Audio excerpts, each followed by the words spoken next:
अब प्रत्येक रविवार को जो अपन भजन देखा करते हैं,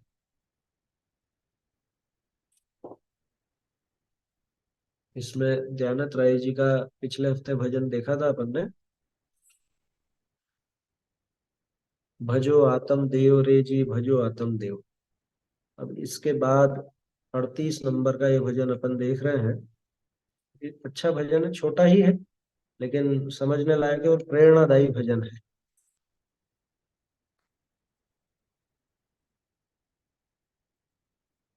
देखिए, पहले बोल लेते हैं फिर इस पर चर्चा करेंगे।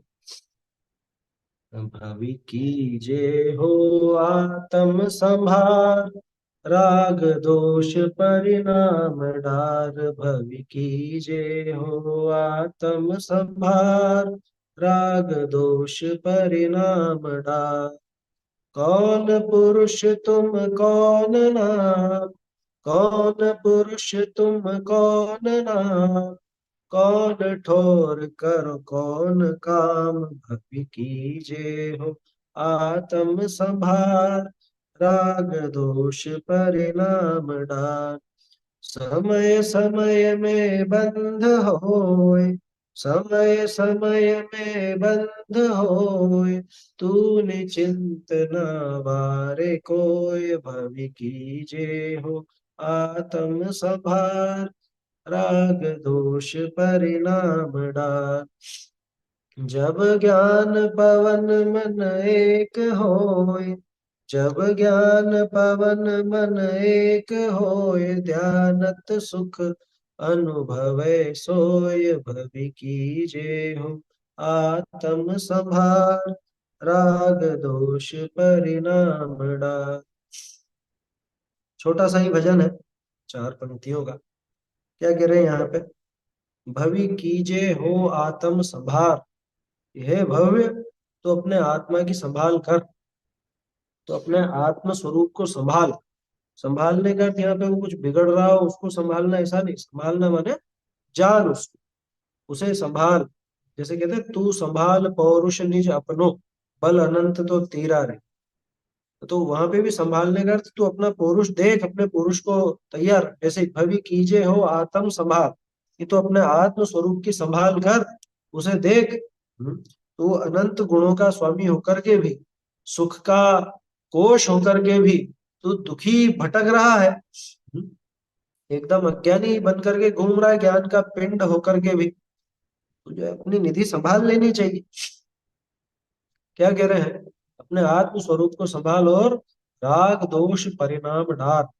राग द्वेष इत्यादि जो परिणाम है, जितने भी ये खोटे विकल्प हैं, जिनकी वजह से आत्म स्वरूप की इज्जत में कमी आती है, जिनकी स्वरूप से, जिनकी वजह से हम स्वरूप को नहीं जान पाते हैं, ऐसे उन राग द्वेष आदि परिणामों को डाल दे, एक तरफ पटक दे। क्या? इनको एक तरफ पटक और अपने आत्म स्वरूप की संभाल कर। आज तक इन परिणामों की संभाल में लगा रहा, मतलब राग द्वेष में ही लगा रहा। उनको भी संभाला क्या इसने? उनमें भी कोई ऐसा तो नहीं कि इसने उनको सुधारा हो, परिणाम सुधार तो किए ही नहीं, बल्कि वो राग द्वेष के कार्यों में लगा रहा। उन्हें छोड़कर अपने आत्म स्वरूप के मतलब अपने आत्म स्वरूप को संभालना चाहिए, उसे देखना चाहिए, उसमें लीन होना चाहिए। कह रहे हैं, परिचय कर अपना। कौन पुरुष तुम कौन नाम, ये तू कौन है? तेरा क्या स्वरूप है, क्या तेरा नाम है? अभी तो हमको हमारा नाम तक याद नहीं। छोटे बच्चे बच्चे तो फिर भी बोलते हैं। क्या? शुद्धातम है मेरा नाम। उनसे पूछोगे क्या नाम है, अब सीखे होंगे तो बोल देंगे कि शुद्धातम है मेरा। वास्तव में अपने को अपने स्वरूप का ध्यान होना चाहिए कि कौन पुरुष तुम कौन नाम, कि तुम कौन से पुरुष हो, हैं? कैसे व्यक्ति हो? कैसे व्यक्ति? हम तो अच्छे व्यक्ति के, अच्छे अच्छे से मतलब नहीं, कि तुम्हारा क्या स्वरूप है ये तुम जानो। पहले तो ये विचार करो कि पुरुष हो या स्त्री हो, बच्चे हो या बालक हो, हैं? ये तुम छोटे बच्चे हो या तुम कोई वृद्ध पुरुष हो, युवा हो, स्त्री हो, पुरुष हो, ये भी विचार करो। क्या हम वो वर्तमान पर्याय जितने ही हैं? ये इसमें विचार होना चाहिए। कौन पुरुष तुम कौन नाम, कि तुम्हारा नाम क्या है? हम कौन है, हमारा स्वरूप क्या है, हमारा नाम क्या है, कौन ठोर, और किस जगह रहते हो, कहाँ पे हमारा निवास है। हम तो सोचते हैं कि हम यहाँ रहते हैं। मैं कहूंगा मैं यहाँ पे रहता हूँ, पाटन में, राजस्थान में, भारत में रहता हूँ, इस दुनिया में रहता हूँ। जो जहाँ रहता है, मतलब जिस क्षेत्र में अभी निवास कर रहा हो, वहां पे ही वो क्या कहें उसको, ये स्वयं का निवास वो बताने लगता है। जबकि वास्तविकता ये है कि मेरा ठौर, मेरा ठिकाना वास्तव में मेरा स्वरूप ही है। मेरा जो अनंत गुण, मेरे अनंत गुण हैं, और मेरे असंख्य प्रदेश हैं, ये असंख्य प्रदेश ही मेरा निवास स्थान है। ये मेरा वास्तविक निवास है। और व्यवहार से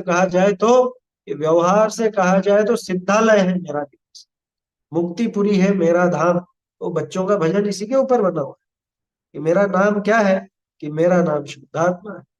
और मेरा निवास कहाँ है, कि मैं तो मुक्तिपुरी में ही रहता हूँ। करो कौन का, कि क्या करते हो भैया। तो बच्चे भी बता देंगे क्या करता हूं मैं, कि मैं तो जानता देखता हूँ। छोटा बालक होगा वो भी बोलेगा कि मैं तो ज्ञान से जानता देखता हूँ। हाँ, वो भी वही विचार है, मैं कौन हूँ, आया कहाँ से, और मेरा रूप क्या। हमने मोक्षों प्रकाशक में देखा है, शुरू में श्रोता के स्वरूप में, कि जिसको ये विचार आता है कि मैं कौन हूँ, मेरा क्या स्वरूप है, ये जो परिणाम बन रहे हैं ये ऐसे क्यों बन रहे हैं और इनका क्या फल होगा, इन सब का निर्णय अपने को जिनवाणी के माध्यम से होता है। ऐसी बात यहाँ पर, कौन पुरुष तुम, कौन नाम, कौन ठोर, करो कौन काम, कि भैया विचार तो कर, तू इन सब बातों की संभाल कर। इन सब बातों की संभाल कर माने इनका जवाब ढूंढ, इनका जवाब ढूंढे बिना तुझे सुख मिलने वाला नहीं। राग द्वेष के परिणामों को एक तरफ पटक करके और अपने आत्म स्वरूप की संभाल कर। क्या कह रहे हैं, समय समय में बंध होए, तू निचिंत न वारे कोय। क्या, ये समय समय, प्रत्येक समय बंधन हो रहा है जीव, अपने उन विकारी भावों के कारण प्रत्येक समय में जीव बंधता है। एक एक समय तू निचिंत न वारे कोय, तू निश्चिंत रह करके इनको व्यर्थ में मत गवा, एक समय को भी। देखो क्या आता है शास्त्र में, समयम गोयम माँ पमाए।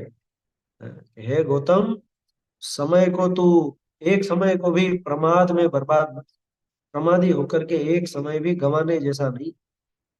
इसलिए कह रहे समय समय में बंद होए, तू निश्चिंत न वारे कोय। तू निश्चिंत पड़ा है, न वारे कोय। इसका एक अर्थ ये भी होता है कि कोई टालने में समर्थ नहीं है। तू प्रमादी होकर के और निश्चिंत पड़ा हुआ है, कोई भी इस बंध को टालने वाला नहीं है, इससे मुक्ति दिलाने वाला कोई नहीं है तुझको। इसलिए तू निश्चिंत मत हो, ये जो बंधन हो रहा है इसका फल तुझे ही भुगतना पड़ेगा। इसके निवारण करने के लिए तू अपने आत्म स्वरूप की संभाल कर। प्रेरणादायी भजन है ना। समय समय में बंद होए, तू निश्चिंत न वारे। ठीक है, तू निश्चिंत होकर के, ऐसा निश्चिंत होकर के पड़ा मत रहे। और इसका तू ऐसे व्यर्थ मत गवा, एक अर्थ तो ये, दूसरा कि कोई और निवारण करने नहीं आए। जब ज्ञान पवन मन एक होए। अब ये थोड़ी सी एक, जो पहले अन्य मतों में बात चलती थी, वो पवन का साधन करते, मन का साधन करते, कि पवन को भी साधो, मतलब श्वासोच्छ्वास पे ध्यान लगाओ, ऐसे करके बैठते हैं बहुत से लोग अन्य मत में। तो क्या उससे होता है, कि उससे नहीं होता है। यहाँ पे ये बता रहे हैं कि जब ये सब निश्चल हो जाए। देखो ये भी बात है कि आत्मानुभव जब होगा तो शांत चित्त में ही होगा, है ना। शांत चित्त में होगा तो वहां पे सांसें भी कोई बहुत तेज तेज नहीं चल रही होंगी। आप दौड़ लगा करके और हाँफते हाँफते आत्मा का अनुभव तो नहीं कर सकते ना। हम्म। तो वो एक सामान्य कथन है, उसको ऐसा मत समझना कि पवन को साध लिया तो ज्ञान सध जाए। यहाँ कह रहे हैं जब ज्ञान पवन मन एक होए, एक होएगा क्या मतलब, तीनों की एक जैसी स्थिति हो जाएगी, तीनों निश्चल हो जाएंगे। क्या, कि ज्ञान भी ऐसा निश्चल कि इधर उधर छलांगे नहीं लगाया है ना। कल आज सुबह बात हुई थी ना ज्ञप्ति परिवर्तन की, एक के से दूसरे के पर दौड़ता नहीं फिरेगा। माने ज्ञान भी एक जगह स्थिर हो गया। पवन की वो श्वासोच्छ्वास भी सब हो गई बिल्कुल। क्या, सामान्य रूप से जो शरीर के आधार से चलती है सो चलेगी, न बोल रहा है न चल रहा है तो कोई तेज सांस भी चलेगी। और मन, कि मन भी स्थिर हो। एक जैसे हो जाएंगे। ध्यानत सुख अनुभवे सोए, ध्यानत राय जी कह रहे हैं उसी समय सुख का अनुभव होता है। तो वो पवन के स्थिर होने से सुख का अनुभव होता है ऐसे नहीं है बात, या मन के स्थिर होने से नहीं, बल्कि ज्ञान के स्थिर होने से। और ज्ञान का स्थिर होना, मन का स्थिर होना, वो तो फिर भी एक कहा जाता है, क्योंकि मन पावे विश्राम, ऐसा था ना, मन पावे विश्राम अनुभव होता है उस समय इसी दशा में। तो यहाँ पे ध्यानत राय जी इस तरह से ये आत्म स्वरूप की संभाल करने की यहाँ पर बात कर रहे हैं। अपने को अपना स्वरूप टटोल के देखना चाहिए, संभालना चाहिए कि यहाँ क्या निधियां पड़ी हुई, मेरे अंदर में ही कैसी निधियां पड़ी हुई हैं, मेरे स्वरूप में क्या क्या भरा हुआ है, इसकी संभाल हमको करनी चाहिए। अच्छा है, छोटा सा भजन है, प्रेरणादायी भजन भजन है। चलिए, बीच में एक रेज हैंड था ना,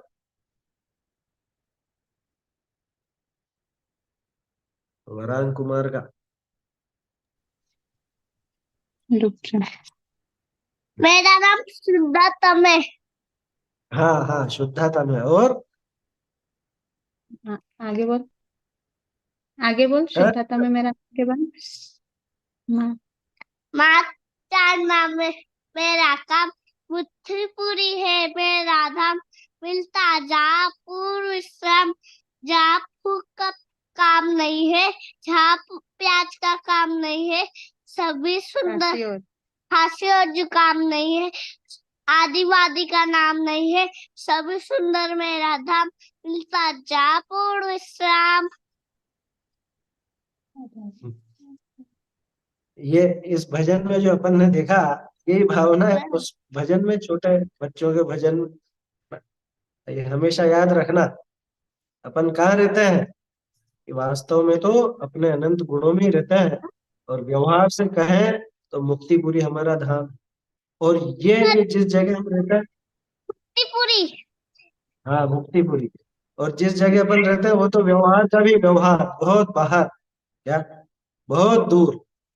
वो कथन तो लोक व्यवहार का है, कि हम इस नगर में रहते हैं, हम इस गांव में, इस देश में रहते हैं, वो तो एक बहुत बहुत बाहर का कथन।